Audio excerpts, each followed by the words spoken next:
ഇന്ന് നമുക്ക് മറ്റൊരു കഥ കേൾക്കാം. അക്ബർ എന്ന് കേട്ടിട്ടില്ലേ? എങ്കിൽ ബീർബലിനെ കുറിച്ചും കേട്ടിരിക്കും. മഹാനായിരുന്ന അക്ബർ ചക്രവർത്തി, ബുദ്ധിമാനായിരുന്ന ഹാസ്യസാമ്രാട്ടായിരുന്ന സമർത്ഥനായിരുന്ന മന്ത്രിയായിരുന്നു ബീർബൽ. അക്ബർ ചക്രവർത്തിയുടെ വലങ്കൈ.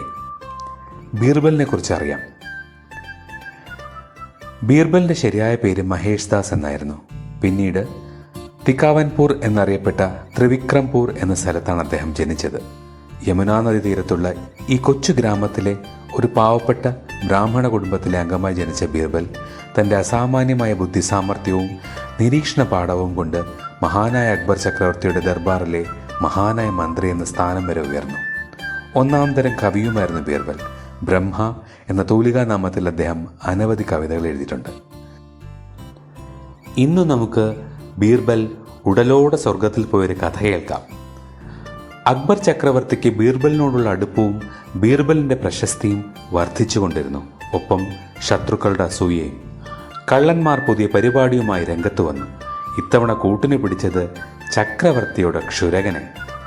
ദിവസവും ചക്രവർത്തിയുടെ മുഖം മിനുക്കിക്കൊണ്ടിരുന്ന വൃദ്ധന് അദ്ദേഹത്തോട് വളരെ അടുപ്പമായിരുന്നല്ലോ. കള്ള പരീക്ഷകൾ ക്ഷുരകനു ചുറ്റും കൂടി. ഹാജാം സാഹിബ്, ഒരു സഞ്ചി നിറയെ സ്വർണം താങ്കളെ തേടി വരുന്നു. ഞങ്ങൾക്കൊരു ചെറിയ സഹായം ചെയ്തു തന്നാൽ മതി, മുടക്കൊന്നുമില്ല. ഒരു സഞ്ചി നിറയെ സ്വർണമോ? വൃദ്ധൻ്റെ കണ്ണുകൾ തിളങ്ങി. എന്താണ് ഞാൻ ചെയ്യേണ്ടത്? വേഗം പറയൂ. അയാൾക്ക് ധൃതിയായി. ഗൂഢാലോചനക്കാരുടെ നേതാവ് വയസ്സൻ്റെ ചെവിയിൽ രഹസ്യം പറഞ്ഞു. കിഴവൻ തലയാട്ടി കേട്ടു. ഇത്രയേ ഉള്ളോ? രാവിലെ തന്നെ വിവരം ചക്രവർത്തി തിരുമനസിൻ്റെ കാതുകളിൽ എത്തിച്ചിരിക്കും ഞാൻ, ഉറപ്പ്. ഇടപാടുകൾ പെട്ടെന്ന് തീരുമാനിക്കപ്പെട്ടു. എല്ലാവരും പിരിഞ്ഞു. അടുത്ത ദിവസം രാവിലെ പതിവ് പോലെ ക്ഷുരകനെത്തി. ചക്രവർത്തിയുടെ മുഖത്ത് സോപ്പ് പതച്ചു. ശ്രദ്ധാപൂർവം കത്തി ഓടിച്ചു. ഇടയ്ക്ക്, തിരുമേനി, അടിയൻ പലപ്പോഴും ആലോചിക്കാറുണ്ട്. താൻ ആലോചിച്ചോടോ കിഴവ, അതിനെന്താ? അതല്ല തിരുമേനി. പറഞ്ഞു തുലയ്ക്കടോ. പ്രഭോ, നമ്മുടെ പൂർവികരോട് നമുക്ക് കടപ്പാടുണ്ടായിരിക്കേണ്ടതല്ലേ? സംശയമെന്താ? താൻ എന്താടോ വേദാന്തം പ്രസംഗിക്കാൻ തുടങ്ങുകയാണോ? അല്ല തിരുമേനി, അവിടുത്തെ പൂർവികന്മാർക്ക് വേണ്ടി ഒന്നും ചെയ്യുന്നില്ലല്ലോ എന്ന് അവിടത്തേക്ക് തോന്നാറില്ലേ? അവരുടെ ഇഷ്ടങ്ങൾ സാധിച്ചു കൊടുക്കാൻ അങ്ങേക്ക് താല്പര്യമില്ലേ? ക്ഷുരകൻ മോണകാട്ടി വാ പൊളിച്ചു.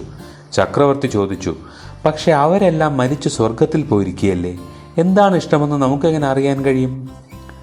ആരെയെങ്കിലും അയച്ച് ആ വിവരം അറിയാമല്ലോ. ക്ഷുരകൻ ജോലി തീർത്ത് കത്തിയും മറ്റുപകരണങ്ങളും അടുക്കി വയ്ക്കാൻ തുടങ്ങി. തീർച്ചയായും അതൊരു നല്ല നിർദ്ദേശമാണ്. അടിയൻ്റെ എളിയ ബുദ്ധിയിലൊരു മാർഗം തോന്നുന്നുണ്ട്. അവിടത്തേക്ക് സമ്മതമാണെങ്കിൽ. ശരി, പറയൂ. നല്ല നിർദ്ദേശമാണെങ്കിൽ നാം അത് പരിഗണിക്കാം. ക്ഷുരകൻ ഉത്സാഹപൂർവം പറഞ്ഞു തുടങ്ങി. 1000 കെട്ട് വൈക്കോൽ കൊണ്ടുവന്ന് നഗരത്തിന് പുറത്ത് ആളൊഴിഞ്ഞ സ്ഥലത്ത് കൂന കൂട്ടാൻ പറയണം. ഒരാളെ തിരഞ്ഞെടുത്ത് കൂനയുടെ മുകളിൽ കയറ്റി നിർത്തണം. എന്നിട്ട് വൈക്കോൽ കൂനയ്ക്ക് തീ കൊളുത്തണം. ഉയർന്നു പോകുന്ന പുകയുടെ കൂടെ ആളും ഉയർന്നുയർന്ന് നേരെ സ്വർഗത്തിലെത്തും. കൊള്ളാം, നല്ല പരിപാടി. പക്ഷെ ആരെയാണ് അയക്കേണ്ടത്? ആരെയാണ്? ബുദ്ധിമാനായ ബീർബലിനെ അല്ലാതെ? ക്ഷുരകന്റെ ഉത്തരവും ഒരു ചോദ്യമായിരുന്നു. ചക്രവർത്തിക്ക് വിവരം പിടികിട്ടി. അദ്ദേഹം ചിന്തിച്ചു, ചതിയന്മാർ വീണ്ടും കുരുക്കു വച്ചിരിക്കുന്നു നമ്മുടെ വിശ്വസ്തനായ സ്നേഹിതനെ കൊടുക്കാൻ. പക്ഷെ കിഴവൻ പറഞ്ഞതുപോലെ ബീർബൽ ബുദ്ധിമാനാണ്, രക്ഷപ്പെട്ടുകൊള്ളും. തിരുമേനി പറഞ്ഞു, അങ്ങനെ തന്നെ. ബീർബൽ ഉടനെ സ്വർഗത്തിൽ പോയി വരട്ടെ. വൈകുന്നേരത്തെ ദർബാറിൽ ചക്രവർത്തിയുടെ തീരുമാനം പ്രഖ്യാപിക്കപ്പെട്ടു. ചക്രവർത്തി ബീർബലിനോട് പറഞ്ഞു, ബീർബൽ, സ്വർഗത്തിൽ പോയി വിവരങ്ങൾ ശേഖരിച്ചു വരാൻ നാം നിങ്ങളെ നിയോഗിക്കുന്നു. നമ്മുടെ പൂർവികർക്ക് എന്താണ് വേണ്ടത് എന്ന് അന്വേഷിച്ചു വരൂ. ബീർബൽ ചെറുതായി ഞെട്ടി.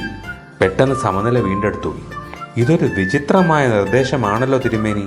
അങ്ങേക്ക് എന്താ ഇങ്ങനെ തോന്നാൻ? നമുക്ക് തോന്നിയതൊന്നുമല്ല ബീർബൽ. നമ്മുടെ ക്ഷുരകനും ബുദ്ധിമാനാണല്ലോ, അയാൾക്ക് തോന്നിയതാണ്. ബീർബലിന് ഇത് തന്നെ മതിയായ സൂചനയാണെന്ന് ചക്രവർത്തിക്ക് ഉറപ്പുണ്ടായിരുന്നു. ബീർബൽ അത് മനസ്സിലാക്കുകയും ചെയ്തു. ബീർബലിന്റെ തല പുകഞ്ഞു. അത് ശരി, ആ കള്ളൻ ക്ഷുരകന്റെ പണിയാണിത്. കിഴവന് ജീവന്റെ വില ഒന്ന് മനസ്സിലാക്കി കൊടുക്കണം.